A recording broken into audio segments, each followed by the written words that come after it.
but you're going to get a full look at. Look at that hand-painted wrap there of Darius Trinka. That's nice, isn't it? Now, Trinka was exceedingly fast. Pank got the jump on him this morning at the start, and I'll see if he does it again, but Trinka, within 2 laps, was all over Pank. Let's see if it happens again. Out of Sunset they come, onto the main straight. Beautiful roar of Lamborghinis, Porsches, and Ferraris as International GT roars into action, and it is going to be Trinka that takes the lead and the whole shot. We got a spinner. Oh no, that's a terrible place to spin there because it's blind. You can't see around the wall. So, gosh. Now we're on board with blind. Yeah. It's blind. Blind. I pronounced it blind for a while, and he finally little come and artistic told me. license. You said it's blind through there, and I was like, no, this is blind. Never mind. Blind. We're on board with him in the 245, but actually 45. Under the Mission Bridge there, you can see the Lamborghinis had a little bit more power coming to the Mission Foods turn 1. Another hand-painted car, but then the Porsches can out-handle them.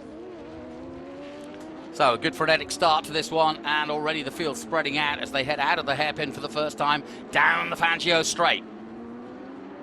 We're going to have to go double yellow. I think there was something there at Mission Foods turn 1. Maybe. Look at the speeds, though, through here. 6 gear, 140 miles an hour, and there is a full course caution.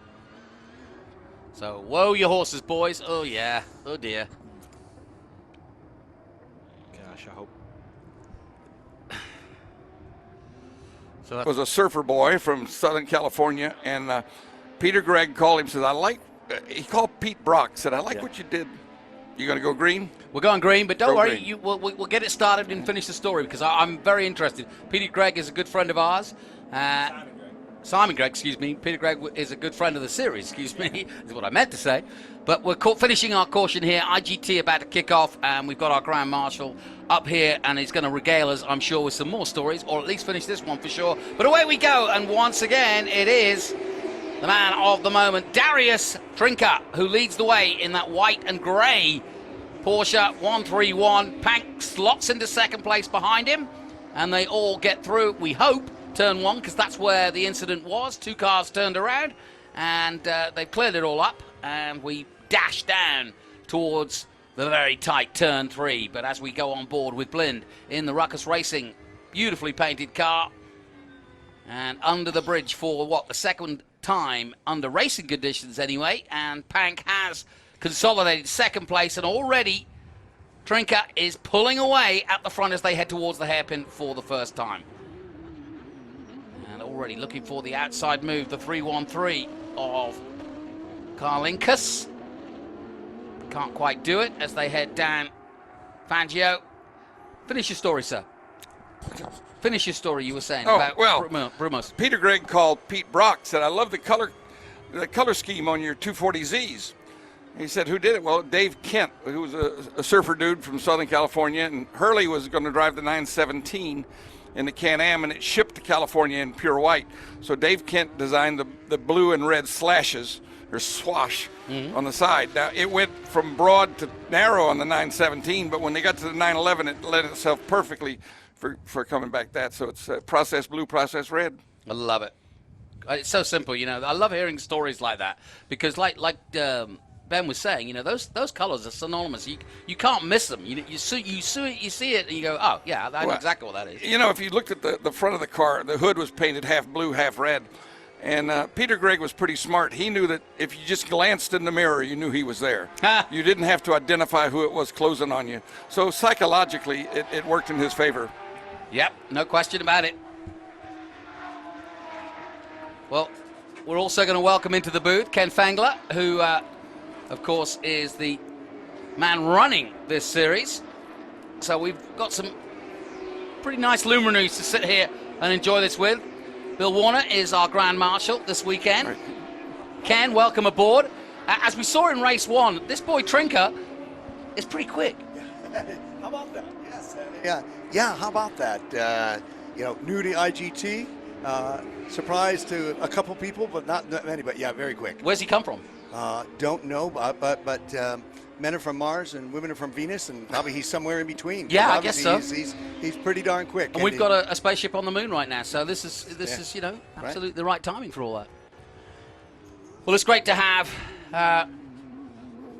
you guys up here to enjoy this, and especially when we can put some historical touches on this with our Grand Marshal, of course. But we've got some great racing to talk of too. We've had one race already, which was won by Trinker. Tom Pank tried to keep him honest, but once Trinker took the lead this morning, I was watching quite closely. It only took him a couple of laps, didn't it? Yeah, a very capable driver in a 992 new car, which Tom's in an older R car, and as I said earlier, a 204 in that car. Tom probably doesn't have a 204 in his car. You know, he's a very capable driver, but that 206 is where it's probably going to live. He hasn't gotten out of there all weekend, and there was no reason to expect that he was going to go a second and a half quicker to catch up with Trinka. Any problems in that little turnaround we had? We saw two cars come together. Always a damn dicey place to come around, isn't it? Well, yes, and I have to say we'll have some serious conversation. As you know, I'm not a fan of incident in lap 1 and never mind turn 1. Okay, yeah. You know, if you can't get through that, so that's a bit disappointing. But we will sort that out. You know, Ron Zitza, you know, who works as my steward and driving steward, and we'll look at some video. I'm not saying anything, but there was an 11th place car that tangled with a 5th place car, and I don't know how he got there, but we'll just take a guess and look at some video first before we make a decision and take the appropriate action to that driver. Just saw the 45 of Blinn going through there in 8th position. He's just behind Hupper. Capizzi still 6th, then Flynn. Tuati is in 4th position. Tom Pank still 3rd, and Carl Linkus is the man on the move. He got up to 2nd in the 313, making that move at sunset, and he's trying to go in pursuit of Trinka, but he's kind of down the road a little bit. Actually, Trinka and Darius are, are cousins. Okay, so he probably said, "Come on up here, cuz the weather's fine." So, having a good run, and he's gotten quicker and quicker. Darius is quick right out of the box, and second car, his cousin's car, taking him a little bit to get, comfortable out there, but certainly doing some good laps. You know, before you came in, Ken, we were talking to Bill about the popularity of Porsche just in Florida alone. Yeah. So many of your drivers come from Florida, and of course, the Brumos name, Jacksonville, all the rest of it. There's been a popularity for Porsche, and I don't know whether it's the Sebring 12 Hours or Daytona that creates that popularity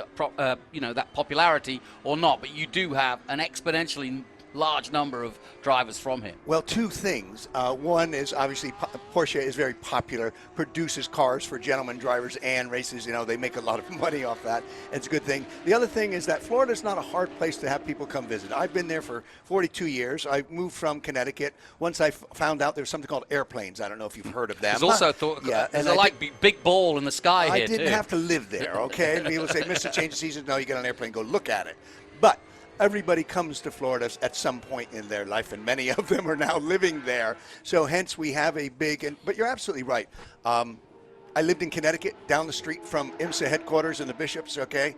But the opportunity that I've had and have over the past 40 years would never have been generated had I not been in Florida. At one point with IMSA, we had Miami, we had West Palm, we had Sebring, we had Daytona. 4 races of at that point, probably 9 or 10 race schedule were in Florida. And a lot of teams, a lot of race teams, and it's not a bad place to be. Actually, they had an IMSA race in Tampa one time also. Yes, they did. Yeah, yes. Yeah, the fairgrounds. Yeah, at the fairgrounds, right. Absolutely. I forgot about that one, yeah. So lots of sports car racing activity, and Porsche is always in the thick of it when it comes to sports car racing. Well, Flynn and Tuati going at it into turn 3, time running out. That was a nice move. And Flynn getting it done, and still Trinka leading the way. What have they got in store for you tonight then, Bill? You got to do a bit of talking? I'm going to talk about great friends and great finds. Cars I've found over the years. Cars that I should have bought and didn't, like an RS60 for $13,500. Ooh. And you get sometimes the bear eats you, sometimes you eat the bear, and I've had them both. Says on your bio you are a collector yourself. What's Yeah. been your favorite find, or what's the Well, what's the I prize sold it, find? unfortunately. I kept it 28 years and raced it. Down here was the X Group 44 TR6. Ooh. And I've got the X Group 44 TR8 GT car, but the TR6 was, boy, it was just like an old pair of shoes. You get in, go like hell. Great car. It belongs to Adam Carolla now. Yes. What did it was Tommy Riggins and Ray Evernham came to a race with me, and they said, we don't want to see you racing this car anymore. I said, why is that? He says, you've got 1970 safety equipment, single roll bar, tiny little seat. You get in trouble, you're gonna regret it. So, you get to be my age, you got to start thinking about getting rid of some things. Well, speaking of getting rid of, Bill, I've been to your collection last year. Yeah. I love the invite, and there isn't one car I wouldn't lust after having. Okay, but I got to tell you this. Yeah. What few cars I have, I would love to have your building. Okay, That is great, isn't it? No, the building's wonderful, and me being in South Florida, I've come to realize I will never own the building. The real estate prices have just gone astronomically. The way I got that was interesting. The guy built it to be near his house to fly his helicopter to St. Augustine. Yeah. To get his jet plane. The FAA wouldn't let him land. Yeah. So I got the building. Wow, yeah, lovely find. Yeah, good for you. I mean, better to be lucky than good, as I say. That's my life. Okay, yeah. My life also. Yes, and so, but yeah, as I said, I'd love to have this building, but I'm stuck. I've filled it now. I'm pretty much on the rental program. That's it, and I'm going to die with that rental program. So. Well, I just bought a car you'd enjoy. I got one of the Banjo Matthews IROC Camaros. Oh, cool. Ooh. And it's real muscular. Yes. Oh, they were. That was in the mid '80s. 77. Okay. Oh, okay. Well, early cars. Yeah, Mm-hmm. early car. Yeah. Derek Whitbell was here last night. He, of course, is our brand ambassador, and I'll never forget. Speaking of IROC, the time he went around Daytona with his backside hanging out the window, and there's a number of the cars went, as he would say, alight. Okay, and the NASCAR guys were not kind. No, they knew how to work the wind. Yeah, and the road racers had no clue on that, but there was a picture in a Burger King or somewhere, and every time I'd go in there, I'd see that picture of Derek with his backside hanging out the window with the car on fire, and it was still moving. That was the thing. Fire is a great inspiration. Oh, it's a great motivator. It's a great motivator. Yes. Well, talking of motivation, look at this battle here, Blinn, we're on board with. And we're getting down to the nitty-gritty of this second race of IGT. Trinka's still out front by some 11 seconds. Kalinka's in second. Pank third. Flynn, Tawadi, Capisi, Hooper. Blind is in 8th position, but he's hard on the heels of 7th at the moment. Then it's Lee and the other Pank. And that's Lucas Pank, of course, in 10th position. And do you do your normal endurance race again tomorrow? Yes, 1 hour, 9 o'clock. Yeah, we pull off the grid, so looking forward to it. 60-minute race. And now that hopefully things have settled down a bit after that first lap, the guys the head will be screwed on straight to have a good 60-minute race. White flag is out. Good field this year? Yes, we're down a bit. Okay, number of guys waiting on cars, waiting on parts, waiting on parts on their on the body parts. We've had some people that actually broke some things along the way, and I'm not talking about the car. But all good. Some of them have moved over. I have a couple of competitors that run with us for years have moved over to Trans Am. So you'll see some names from IGT over there. And, there's a lot. If you got a Porsche, there's a lot of place to race it. Oh, no question. Well, we're on the last lap of our international GT race. Delighted to have our Grand Marshal, Bill Warner, up here, who, of course, was the instigator of the Emilia Concourse, would you say? Yeah. Yeah. The big game is the big game, right? Yeah, the big one. Nowadays, if you're going out to get sponsorship and say you're running a Concours, they throw you out the door. So I would have probably named it differently now. Yeah, exactly. Yeah, fair enough. Exactly. Well, yeah, I'm looking forward to heading up there next week. I'm camping out with Bill, your old buddy Bill Riddell. Shout out to him. The founding father. Now, as I said, now that we've progressed this way, maybe call him grandfather. I went to high school with his sister. Yes, I don't. Oh boy, we'll talk off camera on that one. Okay. Yeah. So you guys could talk all that. Nothing there. But yeah, hanging out with Bill, lovely guy. Looking forward to it. So, it's a busman's holiday for me. Obviously, I don't. But I can't get enough of this car thing, and it's certainly a very enjoyable weekend. Oh, so yeah. Thank you for your inspiration of all those years of getting it going, and it is the most user-friendly event of that type and of the highest quality. So thank you. It all boils down. It's about people. Yes. The cars are the glue to hold it together, but you got to remember you got to take care of the people. You got to make it user-friendly. Yeah. Yep. Here. Well, here he comes into Sunset and the Mission Foods Sunset Corner for the last time. And that's been an easy. Now we've got a yellow checker, but a checker is out, but there were also warning of an incident that's happened on the last lap, but it is a win for Darius Trinker. And he will tiptoe, I'm sure, around What the a first lead corner. he had. Yeah, it was massive, 13 seconds in the end. Here's your second place, the Dago Green. Carlinkus actually caught by Tom Pang right at the end there. Yeah. And Pang almost got him at the line. Yep. So good little finish there. Pang taking third, as he did earlier this morning. Michael Flynn taking fourth. David Twally dropped to fifth. Capisi in sixth place. Hupfer in seventh. Christopher Lee eighth. Scott Blinn in the end finished ninth. We're on board with him. And Lucas Pank in the number 40.